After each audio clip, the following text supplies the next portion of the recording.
Hello friends, तो आज हम समझते हैं गीता के अनोखे प्रश्न। इसका जो है पार्ट 3। पार्ट 2 तक हमने काफ़ी कुछ देखा है कि जैसे पुनर्जन्म, वो तो हमने खैर पहले भी बताया है और इसमें भी बता दिया है। और उसके बाद क्या भगवान गीता न देते तो क्या महाभारत होता, ये भी बताया है। और अहंकार कैसे बनता है या अहंकार कहाँ से आ जाता है, इसको भी बताया है। तो अब एक और इम्पॉर्टेंट टॉपिक ये होता है इसके बाद कि कर्मफल क्या है।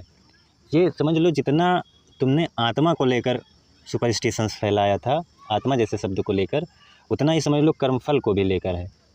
तो कर्मफल, क्योंकि इसी से लोग फिर पुनर्जन्म जैसे बकवास की व्याख्या करते हैं, और पुनर्जन्म जैसी चीज़ें हमने बताई कि जो तुम समझते हो वो सब नहीं होता पुनर्जन्म। तो पुनर्जन्म क्या है कि वही प्रवृत्तियाँ बार बार आ जाना नए शरीरों में, वही होता है पुनर्जन्म। और इसको हमने जो है बार बार वीडियो में बताया है। तो यहाँ पर जो है कर्मफल को अगर हम समझें तो जैसे कर्म भी फिर उसके बाद कई तरह के लोग बताते हैं, संचित कर्म, प्रारब्ध कर्म, क्रियमाण कर्म। तो संचित कर्म मतलब क्या हुआ? लोग कहते हैं कि जैसे बहुत सारे कर्म तुम्हारे जन्मों जन्मों के कर्म संचित हैं, और उसमें से कुछ कर्म निकाल कर तुम्हारा शरीर बना दिया गया है, ये तुम्हारा प्रारब्ध कर्म है। फिर उसके बाद जो तुम इस शरीर से फिर कर्म कर रहे हो वो तुम्हारा जो है क्रियमाण हो जाएगा आगे का। फिर तो ऐसे तो ये श्रृंखला कभी ख़त्म ही नहीं होगी, ये तो चलती ही रहेगी, क्योंकि हमारा जो शरीर बना है इससे तो मैं फिर कर्म करूँगा। तो इसमें क्या एक वो होता है कि तुम खुद को जान जाओ, अनुभव कर लो कि तुम जो है वो आत्मा हो जो कुछ नहीं करता। तब तुम समझ लो वो कर्म जो है वो ख़त्म हो जाएंगे। अब ये कैसी बकवास है कि वो कर्म फिर कहाँ चले गए? मैं आत्मा हूँ, मैंने जान लिया मान लो, तो वो कर्म कहाँ चले गए? फिर ऐसा कुछ नहीं है, ये सब बकवास है, इन सब में नहीं जाना है। तो संचित कर्म क्या होता है इसको हम समझते हैं। संचित कर्म आप ऐसे समझो कि जैसे कर्म कर कौन रहा है, कर्म वर्म ये सब तुम्हारे अहंकार की ही वो है। बाकी सब कुछ सर्वखलमिदं ब्रह्म, ये चीज़ उपनिषद कहते हैं, ये महावाक्य उपनिषद की महावाक्य हैं। तुम्हारा अहंकार ये है कि तुम उस ब्रह्म से, उस आत्मा से, उस सत्य से अलग मानते हो, खुद को जीवात्मा कह देते हो। फिर तो मतलब क्या हुआ यहाँ पर कि सब कुछ वही आत्मा है, और हमारा अहंकार ही है जो हमको इन विविधताओं में लाता है, नहीं तो सब कुछ अद्वैत है। तो अब जैसे फिर संचित कर्म क्या हुआ? जैसे किसी भी परिस्थिति में, जैसे प्रकृति में बहुत सारी संभावनाएं छिपी होती हैं, बहुत सारी संभावनाएं हैं, जैसे लोभ, मोह, ईर्ष्या, द्वेष, ये सभी प्रवृत्तियाँ। और लोगों का जन्म उस प्रवृत्ति में, जो इतनी सारी मतलब मन की प्रवृत्तियाँ हैं, मन की प्रवृत्तियाँ ही समझो इतनी सारी, और वो उस प्रकृति के वजह से ही वो मन में आ जाती हैं। जिस प्रवृत्ति में वो रहे, डर वाली में रहे तो डर, तो जो इतनी सारी प्रवृत्तियाँ हैं किसी माहौल में, वो समझ लो संचित हैं, वो संचित कर्म है। अहंकार के लिए ये सभी चीज़ें होती है। अब अहंकार जो है अहंकार मन के लिए होती है। जैसे किसी पर्सनल मनुष्य के शरीर में, किसी पर्सनल मनुष्य का जन्म हुआ उस माहौल में, तो मैंने बताया पुनर्जन्म यही होता है कि कोई जन्म ले और वही प्रवृत्तियाँ उसके अंदर आ जाए। तो वही प्रवृत्ति जो लोभ, मोह, ईर्ष्या, द्वेष वाली होती है, जो संचित होती है उस माहौल में, वही उसके अंदर भी धीरे धीरे आ जाती है। कार्य कारण नियम जो चलता है, इवोल्यूशन जिसको कहते हैं, कि जो तुम्हारे माहौल में रहेगा वही तुम्हारे अंदर भी आ जाएगा। एक कॉज इफेक्ट रूल है एक हिसाब से। तो वो जो है, जब तुम्हारे शरीर में भी वही प्रवृत्तियाँ आ जाएँ जो उस माहौल में है, तो वो जो होता है वो प्रारब्ध कर्म हो जाता है तुम्हारे शरीर में, वही प्रवृत्तियाँ आने पर।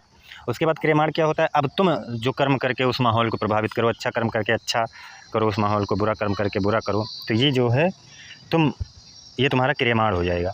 ये एकदम सटीक, एकदम सही व्याख्या है कर्म की। और लोग पता नहीं क्या क्या निकालते हैं। कर्म तो वही है जो तुम्हारे अहंकार को मिटाए। निष्काम कर्म क्या कहा है भगवान कृष्ण गीता में, कि जो तुम करता नहीं हो ये समझ जाओ। ये करता जो है वो प्रकृति के गुणों के अनुसार होता है, और तुम्हारा अहंकार खुद ही प्रकृति है। तुम क्यों मानते हो तुम करते हो, जब तुम प्रकृति सब कुछ अपने आप करती है अपने नियमों के अनुसार, और तुम जिसको मान रहे हो कि मैं करता हूँ वो अहंकार भी प्रकृति है, ये भी गीता कह देती है। तो तुम मतलब कहाँ फंसे हो कि तुम करते हो? तो वही मैं करता की भावना हटाना ही समझ लो निष्काम कर्म है, वही सब कर्म है। और ये जो प्रवृत्तियों में तुम फंस जाते हो, संचित, ये सभी चीज़ें, संचित कर्म, प्रारब्ध कर्म, ये सभी चीज़ें ऐसी ही होती हैं। खैर हमने बता दिया। तो अब देखो यहाँ पर ये इसका कितना गलत इंटरप्रिटेशन होता है, इसको हम समझते हैं। जैसे कर्म क्या है हम समझ गए ना। कर्म हमें क्या समझना था कि मतलब, हाँ, कर्म फल समझना था, भूल गए थे। खैर कर्म फल क्या होता है? तो जैसे भगवान कृष्ण ने क्या कहा है, कर्मणेव अधिकारेस्तु मा फलेषु कदाचन मा कर्म फल हेतु भूर्मे ते संगोस्त कर्मणि। ये जो है गीता का काफ़ी प्रसिद्ध वाक्य है। मतलब क्या कहते हैं अर्जुन से? अर्जुन मतलब वो अहंकार का प्रतीक है, जो मानता है कि मैं करता हूँ। वो अहंकार है जो कहता है कि मैं करता हूँ। तो उसी को भगवान कह रहे हैं कि हे अर्जुन, तेरा सिर्फ कर्म करने में अधिकार है, उसके फल पर नहीं। तू सिर्फ कर्म कर, तू फल के हेतु मत हो। इसका मतलब क्या है यहाँ पर इस श्लोक का? इस श्लोक का मतलब यही है कि उस अहंकार से ये कहा जा रहा है कि सिर्फ तू कर्म कर, उसका फल तुम्हारे हाथ में नहीं है। मतलब क्या हुआ इसका कि फल जो है उसका कर्म, मतलब उधर तुम कर्म किए नहीं कि उसका फल तुम्हें मिला, फल तुम्हारे हाथ में नहीं। इसका मतलब ये नहीं कहीं कोई तुम कर्म कर रहे हो तो वो संचित हो रहा है, ऐसे बकवास में मत फंसना। कर्म तुमने किया, फल भी तुम्हें मिल गया। अब देखो अहंकार क्या है, जैसे अहंकार ही कर्म कर रहा है, उसको वही मान रहा है कि मैं कर्म कर रहा हूँ ना। बाकी कर्म तो कहते हैं गीता में भगवान कृष्ण कि अपने आप हो रहा है, प्रकृति के गुणों के अनुसार तुम मानते हो कि तुम करते हो। तो उसी को क्या कह रहे हैं भगवान कृष्ण कि तू सिर्फ कर्म कर। उसको ये दिखाना चाह रहे हैं कि तू सिर्फ कर्म के हेतु, फल के हेतु मत हो, क्योंकि तू फल के हेतु यदि हुआ तो तुझे लगेगा कि मैं करता हूँ।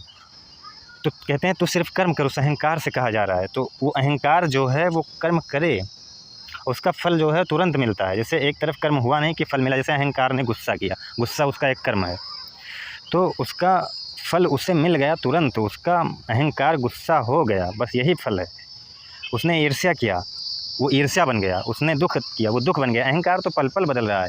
तुम क्या कहते हो कि मतलब पहले ये सभी चीज़ें कहीं सेव हो जाती हैं, फिर बाद में कौन इसको भोगेगा, सेव हो जाएंगी।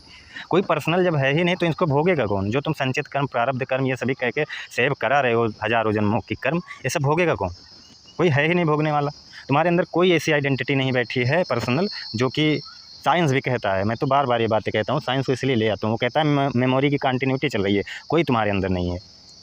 सब बस एक हिसाब से जैविक प्रक्रियाएँ हैं, चल रही हैं बस। तो मतलब पता नहीं क्या बकवास में लोग फंसे होते हैं। तो ये सभी कर्म कौन भोगेगा फिर, मैं यही जानना चाह रहा हूँ। ये सभी कर्म कौन भोगेंगे जब कोई है ही नहीं। जो तुम संचित कर्म करा रहे हो हज़ारों सालों का, कौन भोगेगा ये सभी कर्म। तो ऐसा कुछ नहीं होता, वो कर्मफल तुरंत मिलता है उसका। इधर तुमने किया नहीं कर्म कि वो गुस्सा तुमने किया, तुम्हारे अहंकार ने गुस्सा किया, वो अहंकार गुस्सा ही बन गया, उस क्रोधित हो गया। वो अहंकार जो करता है वो वही बन जाता है। तुम्हारा अहंकार हैप्पी हुआ तो वो हैप्पी ही बन गया उस समय, खुश ही, वही उसका कर्मफल होता है जो वो बन जाता है तुरंत। अहंकार तो पल पल बदल जाता है। तो यही बातें मैं समझाना चाह रहा हूँ कि कर्मफल तुरंत मिल जाता है। अहंकार जब पर्सनल कुछ है ही नहीं, तुम खुद सोचो पर्सनल कुछ है ही नहीं, और वो तुमने जो किया वो बन गया तुरंत, वही हो जाता है उसका कर्मफल। जो कर्म किया वही वो बन गया, ये होता है कर्मफल। अब इसको देखो लोग कैसे करके जो है इसमें सुपरस्टिशंस डालते हैं और कैसे लोगों को बांधते हैं।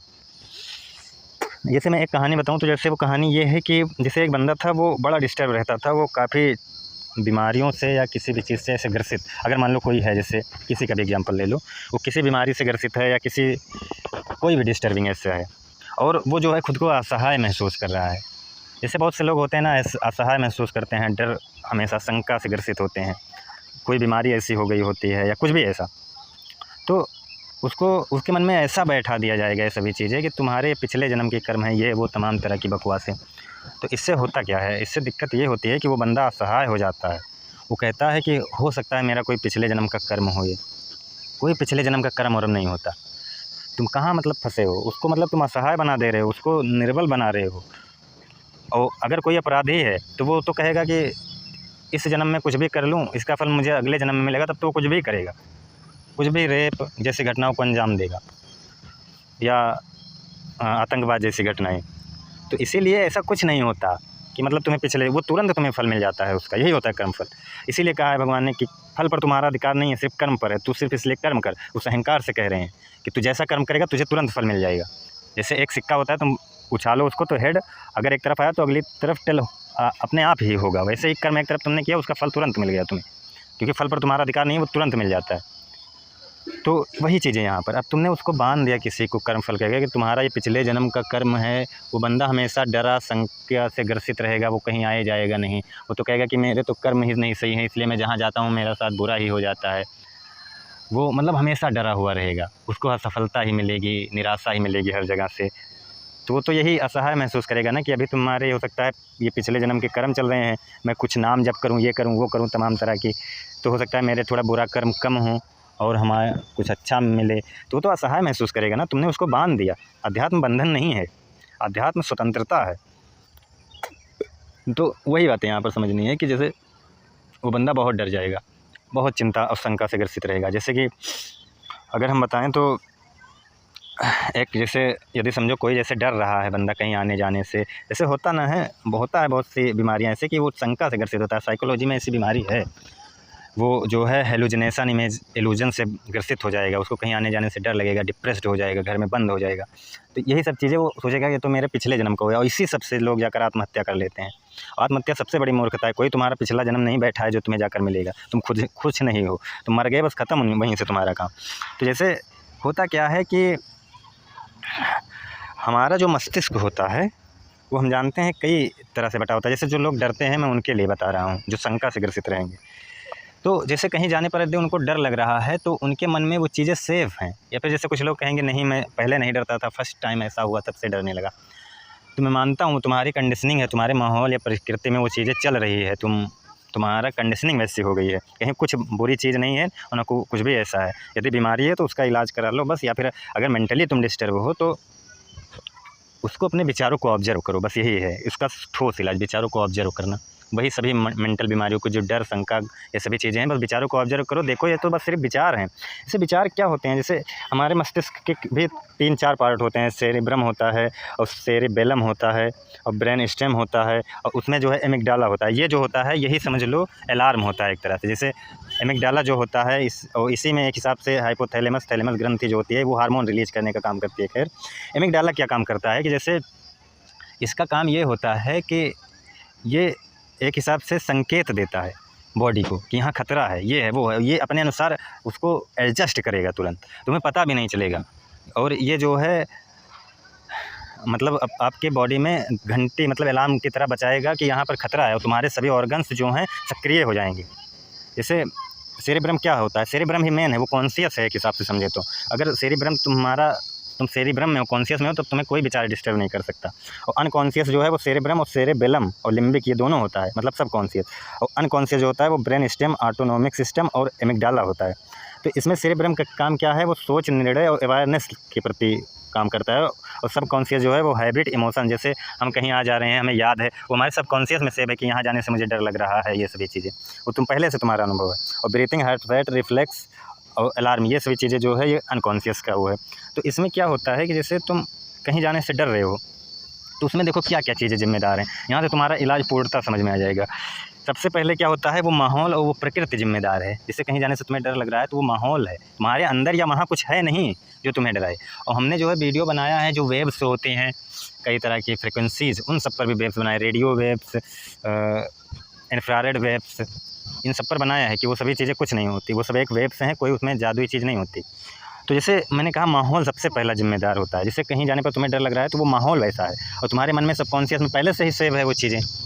तो तुम उस जगह पर जाओगे जो तुम्हारा ब्रेन का न्यूरॉन्स है। हमारे ब्रेन में, हमारे शरीर में लगभग 86 अरब न्यूरॉन्स होते हैं, न्यूरॉन्स की कोशिकाएँ। खैर कई कोशिकाएँ हैं न्यूरॉन्स की, ब्लड की, त्वचा की, लेकिन हम न्यूरॉन्स की कोशिका कह रहे हैं। 86 अरब न्यूरॉन्स होते हैं, और वो समझ लो सब जो है एक दूसरे से जुड़े भी नहीं होते, इतने छोटे छोटे रूप में होते हैं कि सोचो जुड़े भी नहीं होते एक दूसरे से, फिर भी इतने सारे न्यूरॉन्स हमारी बॉडी में आ जाते हैं। तो यही जो है सिग्नल को इधर उधर करते हैं। जैसे हम किसी माहौल में गए तो वहाँ पर जो हमारा ब्रेन के न्यूरॉन्स होंगे वो इंटरेक्ट करेंगे आपस में, एक पैटर्न बनाएंगे। उसके बाद फिर हमें उसी हिसाब से, उस माहौल के हिसाब से थॉट आने लगेगा। जैसे डर वाले माहौल में है तो डर वाला थॉट, और खुशी वाले माहौल में है तो खुशी वाला थॉट, ये चीज़ें आने लगेगा। उसके बाद फिर जो ये होगा थॉट आने के बाद फिर हमारा जो ये इतना काम जो है अभी माहौल के बाद, ये जो ब्रेन का जो न्यूरॉन्स एक्टिव हुआ, ये एमिगडाला ने कर दिया, इतना संकेत दे दिया। अब जो थॉट आ रहा है, अब इसके बाद काम करेगा हमारा थैलेमस और हाइपोथैलेमस। वो क्या करेगा, अब जैसे थॉट रहेंगे उसी हिसाब से हार्मोन रिलीज़ करेगा शरीर से। उसी हिसाब से जब हार्मोन रिलीज़ होगा हाइपोथैलेमस के द्वारा तो बॉडी का रिएक्शन उसी हिसाब से होगा। अगर डर वाला है, एड्रेनालिन हार्मोन रिलीज़ हो रहा है, तो क्या होगा कि हमको बेचैनी, घबराहट, चिंता, हार्ट बीट बढ़ जाएगी, ये चीज़ें। और हैप्पीनेस वाला हार्मोन है तो हैप्पीनेस फील होगी। तो ये चीज़ें जो है पूर्णतः कंडीशनिंग से चल रही है, सब प्रकृति से चल रही है। प्रकृति और माहौल से देखो आपके न्यूरॉन्स वैसे एक्टिव हो रहे हैं, उसी तरह से विचार बना रहे हैं, और विचार से जो है हार्मोन रिलीज हो रहे हैं, और हार्मोन से जो है बॉडी कंट्रोल हो रही है, ये चीज़ें यहाँ पर। तो यहाँ पर सब देखो ना कैसे एक दूसरे से डिपेंडेंट और कंडीशनिंग है। तो वही बातें मैं यहाँ पर समझा रहा हूँ कि कोई डरने की ज़रूरत नहीं है, कोई है ही नहीं जो तुम्हें डराए, जो तुम डरते हो। अपने विचार को ऑब्जर्व करो, बस उन विचारों की पकड़ जो है कमज़ोर होगी, तुम्हें लगेगा ये तो माहौल से आ रहे हैं, क्योंकि माहौल से आते हैं विचार। जैसे माहौल से विचार, न्यूरॉन्स एक्टिव हुए, न्यूरॉन से विचार बने, और तुम उस विचारों को जब देखोगे तो कहोगे तो माहौल से आ रहे हैं। तो उन विचारों की जो पकड़ है वो कमज़ोर होगी, जिससे कि आपके हाइपोथैलेमस या थैलेमस जो है, जो हार्मोन को रिलीज़ करते हैं, वो हार्मोन को रिलीज़ नहीं करेंगे, नेगेटिव हार्मोन, क्योंकि तुम्हारे अंदर एक पॉजिटिविटी फील हमेशा रहेगी कि ये तो बस विचार हैं जो कि माहौल से आ रहे हैं, हम विचार के गुलाम थोड़ी हैं। तो बॉडी का रिएक्शन जो है वैसा नहीं होगा। तो ये होती है पूरी कहानी इसका, कि तुम जो डर रहे हो वो माहौल से डर रहे हो, तुम्हारा कोई कर्मफल नहीं है जो तुम्हें परेशान करे। उस बकवास में मत पड़ना कि पिछले जन्म का कर्म है इसलिए तुम दुखी हो। वो पिछला जन्म क्या होता है ये मैंने बताया है, वो सभी चीज़ें समझो। कर्मफल क्या है, तुरंत तुमको वो चीज़, जैसे मैंने गुस्सा किया और मुझे गुस्सा आ गया, मैं गुस्सा ही बन गया उस समय। इसलिए ऑब्जर्वर इज ऑब्जर्व्ड कहा गया है, अलग नहीं है, दोनों एक ही हैं। तो जब मैं ऑब्जर्व गुस्सा कर रहा हूँ तो मैं गुस्सा ही हूँ उस समय, कोई अलग नहीं बैठा है हमारे अंदर जो सबको ऑब्जर्व करे। हाँ, जो वेदांत वो आत्मा या शब्द, सत्य शब्द दे देता है, वो बस एक शब्द देता है। इसका मतलब ये नहीं कि कहीं कोई आत्मा सत्य है। तुम्हारे विचारों को ऑब्जर्व करने के लिए वो एक शब्द दिया है, बस इस बात को ध्यान रखना है यहाँ पर। वो शब्द है सिर्फ, उसको पकड़ो मत। इसीलिए उसको इतने नेति नेति करके हर तरह से काटा जाता है। तो जैसा माहौल वैसे न्यूरॉन्स रिएक्ट करेंगे, उसी अनुसार जो है फिर विचार आएंगे, फिर विचार के अनुसार जो है हार्मोन्स रिलीज होंगे और हार्मोन के अनुसार बॉडी रिएक्ट करेगा। कोई नहीं बैठा है, कोई पिछला जन्म नहीं तुम्हारा, जो पिछले जन्म के कर्म नहीं तुम्हारे जो तुम्हें तंग करें, ना कोई नेगेटिव चीज़ है तुम्हें तंग कर रही है। सब तुम्हारे मन के खेल हैं, सब उस परिस्थिति और माहौल के द्वारा कंडीशनिंग किए हुए, एक हिसाब से कह सकते हैं वस्तु है, एक कंडीशनिंग की हुई चीज़ है। उसको तुम समझो, उस कंडीशनिंग को समझो और ऑब्जर्व करो। विचारों की पकड़ कमज़ोर होगी, फिर ये सभी डर वर ख़त्म होंगे। मेंटली इलनेस का कोई मेडिसिन काम नहीं करती, मेडिसिन बस सिर्फ सुलाती है, उस हार्मोन को रिलीज करती है, कृत्रिम रूप से रिलीज करती है। ये सभी चीज़ें बहुत नुकसानदायक होती हैं आगे चल के।